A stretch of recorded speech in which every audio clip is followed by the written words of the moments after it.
that's if got white to farmers are not being targeted or white farmers are not being killed, why are so many who have big land holdings willing to give up their entire lives to come to America? Where are they? Show them to me. We had them land. Those 49 people are not farmers.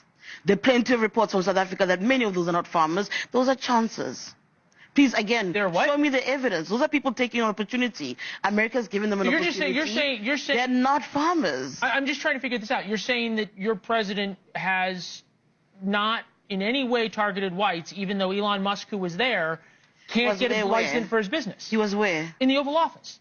He was in the Oval Office. He's never been to South Africa. When was the last time Elon Musk was in South Africa? But he can't get. When was the last time he was in South Africa? His father, Elon Musk's father. I'm not talking about when he was there. No, hold on. I want to also make you understand one thing. The accusation is that many whites cannot get licenses to do business, among them Elon Musk.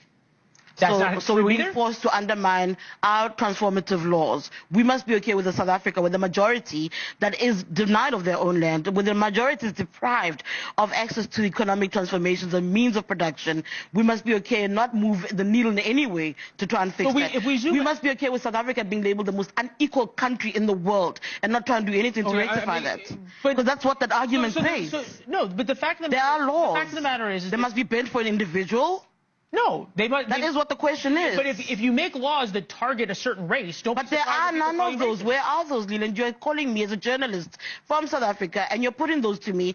I'm asking you for the proof. Donald Trump today, I'm sorry, I'm going to have to lecture a little bit.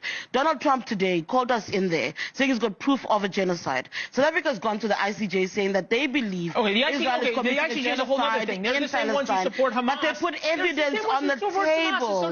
They put evidence on the table. South Africa supports Hamas. Is not proof of genocide. Yes, it is. A private monument with fake crosses and not actual grave sites is not proof of a genocide. I don't believe that I'm being called in here to defend the indefensible. Those things aren't facts. Okay. Donald Trump did not put facts on the table. You say that. We obviously have the president. Thank you very much. We appreciate it. It's quite nothing happens. There is criminality in our country. People who do get killed, unfortunately, through criminal activity, are not only white people. Majority of them are black people.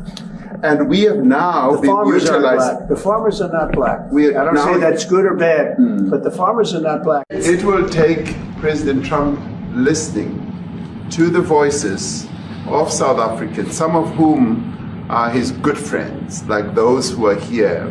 When we have talks between us on around a quiet table, it will take President Trump to listen to them. I'm not going to be repeating what I've been saying. I would say if there was Afrikaner farmer genocide, I can bet you these three gentlemen would not be here, including my Minister of Agriculture. He would not be with me. So it'll take him, President Trump, listening to their stories, to their perspective. That is the answer to your question. One fan said they are used to talking over people to intimidate them. Thank you so much, sis. You made us proud and stood your ground. Another one said I was just about to say that he called her for an interview, which means he had questions and expected answers. But when those answers are being given, he is speaking over her, trying to have them his way. There's a narrative, one that's been pushed by fringe groups and amplified in certain corners of the internet. It claims that white South Africans are being systematically targeted and killed. They call it white genocide. But let's be clear, this is not only false, it's dangerously misleading. It's true that farmers, including white farmers, have been victims of violent crime. But here's the reality. South Africa has one of the highest crime rates in the world. Everyone, black, white, and everything in between, has felt the impact. The claim of white genocide is not supported by evidence. There's no government plot. There's no orchestrated campaign. It's a myth that ignores the broader context of South Africa's challenges. The murder rate is tragically high for all South Africans.